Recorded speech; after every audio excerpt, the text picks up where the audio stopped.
गासै सा 47 बड'लेण्ड मुंख्लं बिनि मुङाव थांनाय 21 बोसोरनिफ्राय सिगां निफ्राय होबोबाय थानाय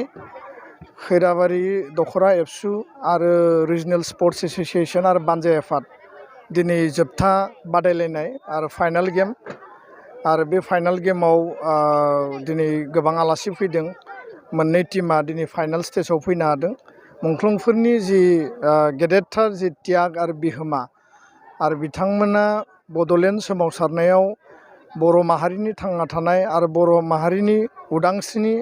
आरो आबुं मोनसे खुंथाय सासन बेबस्था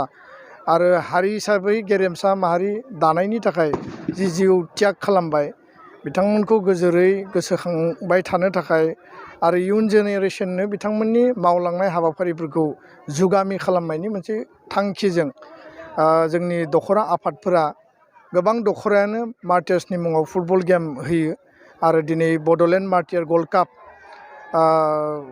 22थि खेब दिनै खैराबारिया खुंफुंदों बे जोंनि थाखाय गोग्गाथाव बाथ्रा आरो आङो दिनैनि बे समाव मुंख्लं बिथांमोननिसिम आलो गोजोननि थाखाय आनान गसाइनियाव आं आर'ज गाबदों आरो मिजिंथिदों जे फैगोन बोसोरथामनि उनाव बेयाव सिलभार जुबिलि जागोन बिनि उनाव गल्डेन जुबिलि जागोन रायजो राजानि मदद नांगोन आरो बेयो मोनसे महत उद्देश्य आरो बेबायदि हाबाफारिनि गेजेरजों माहारि दानाया एसेबाबो बेयाव मदद मोनगोन आरो माहारियाव समाजाव मोजां मोजां हाबाफारिफोरा जायोबासो माहारिया जेब्लाबो गोजोरै खौसेथियै गोजोनै थांना थानायनि थाखाय माने लामा मोनगोन बा राहा मोनगोन दा बेखायनो पजिटिभ जिखिनि हाबाफारिफोर बयबो रायजो राजाया मदद होफैनायनि थाखाय आङो साबायखर बावदों आरो दखरा एबसुनि आरो ओनसोलनि जायफोर गेदेमाफोर आरो जायफोर गोसो गुदुं बिथांमोननि जि मोनसे माने मेंनो रोङै इनिसियेटिभ बेयो खैराबारिनि बे गल्ड कापखौ अराय फोथांनानै लाखिगोन आङो बेखौनो बुंबाय गोजोन्थों। जोङो गाबोननिफ्राय मोनब्रै थांखि हा हु आरो गुन गोनां सोलोंथाइ समाज माने गुस्लायनाय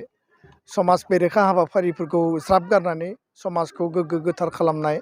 आरो जेलाव थानाय एनडिएफबि बारग' एनडिएफबि बिथांमोनखौ जेलनिफ्राय न'आव लाबोफिननाय बे मोनब्रै एजेन्डाखौ लानानै सुबुं सांग्रांथि रेलि जों हाबाफारि लादों आरो अलरेडि आं बे बाथ्राखौ बुंबाय दा बेखायनो गाबोननो माखासे गोबां बाथ्रा बुंबावनांगौ दङ बे बाथ्राफोरखौ जों गाबोन फोसावगोन आरो बयबो रायजो राजाया एबसुनि बे सुबुं सांग्रांथि रेलि माने माहारिनि मोन्थाय आरो समाजारि थार बिजिरनाय बेखौ लानानै जे रेलि खालामगोन चिरां जिल्लायाव गाबोन जागायगोन गासै आसाम नाङैनो जागोन बयबो बाहागो लानो थाखाय आं खावलायबाय गोजोन्थों।